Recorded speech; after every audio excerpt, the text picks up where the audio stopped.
Hello guys, નમસ્કાર. હું છું સુધા પટેલ. પાછળનો વ્યૂ જુઓ, ખૂબ સરસ સ્નોનો વ્યૂ આવે છે.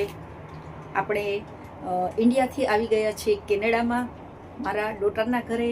જ્યારે ટોરેન્ટો એરપોર્ટ ઉપર ઉતર્યા ત્યાંથી ઘર સુધી પહોંચતા જે મેં માહોલ જોયો, જે અવર્ણનીય અદ્ભુત હતો, કુદરતનો ખૂબસૂરત નજારો જે મારી લાઈફમાં મેં પહેલી વાર જોયો.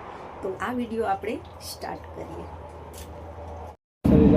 ચાલુ છે મેલ થવાનો ટાઈમ હતો તો ઠંડુ વાતાવરણ થયું ને એટલે એમને હવે મેલ થયો.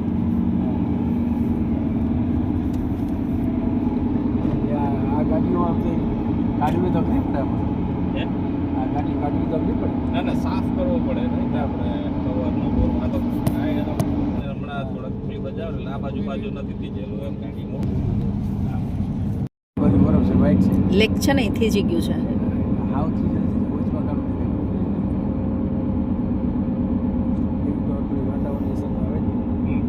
જ્યારે આવું 3-4 વર્ષ એકાદ વાર થાય આખું થીજી ગયું હોય અને આ આખો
સરસ હતો. હાર્યું જો આપણે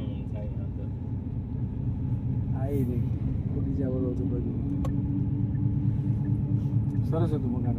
જેની સ્કૂલે સામે રહી જો દેખાય અહીં સુધી આપણે આવ્યા હતા ને ઓલું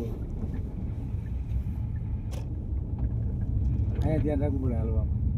હા આ બધા ઓલા વોકવે હોય ને એમાં ધ્યાન રાખવાનું ચાલવામાં. સ્લીપરી હોય છે બધા આઈસ ને સ્નો ને ક્લીન હોય ને ત્યારે ખાસ ધ્યાન રાખવાનું. ક્લીન હોય ને ત્યારે આઈસ થઈ ગયું દેખાય નહીં એવો આઈસ થઈ ગયો હોય એટલે તરત લપસાઈ જાય. ક્લીન ના હોય ને ત્યારે તો એવા શૂઝ પહેરવા પડે ને. હા ઓલા થોડાક સ્નો વાળા હોય ને. વિરેન કુમાર અમને ટોરેન્ટો એરપોર્ટથી ઘર સુધી મૂકવા આવ્યા. તેમનો ખૂબ ખૂબ આભાર. આગળ 415 આપણે આવી ગયું, ઘર આવી ગયું. લ્યો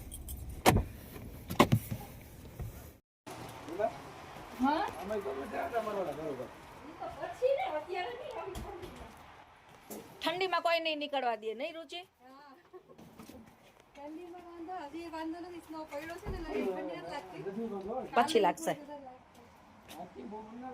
ના આજે નથી આજે એટલી બધી નથી લાગે છે ના ના આટલું તમે હતા દીધી હતી હવે હા એ આટલી તો એટલે મરિયમ આવે ચાલો રુચિ આવજે બેટા. દીદી ચાર નાસ્તો વજન ખુલ્લું છે પપ્પા ઠંડી નથી લાગતી જંતુ સ્કૂલે ગયો લાગે હા એ ખુલ્લું છે સાહેબ એને ખાડે